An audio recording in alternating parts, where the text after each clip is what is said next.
বিপদ আসুক, যত বড় মুসিবত আসুক, যত বড় জিনিস নিজের থেকে হারিয়ে যাক, যত বড় আপন মানুষ আপনাকে কষ্ট দিক, সমস্ত অবস্থায় শুধু একটা কথা বলবেন, আলহামদুলিল্লাহি আলা কুল্লি হাল। সর্বাবস্থায় প্রশংসা কার জন্য? আল্লাহর জন্য। গোটা দুনিয়া আপনার বিপক্ষে চলে যাক, কিছু আসে যায় না। গোটা দুনিয়া আপনার বিরুদ্ধে বলুক, কিছু আসে যায় না। গোটা দুনিয়া আপনার সাথে দুশ্মনী রাখুক, কিছু আসে যায় না।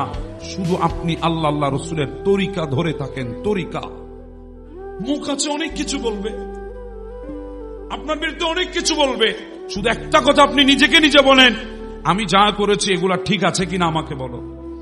যদি বলে হ্যাঁ ঠিক আছে, তাহলে ঠিক আছে, তুমি আমার বিরুদ্ধে যাক, কোনো অসুবিধা নাই। আমাদের জন্য একজনই যথেষ্ট, তিনি কে?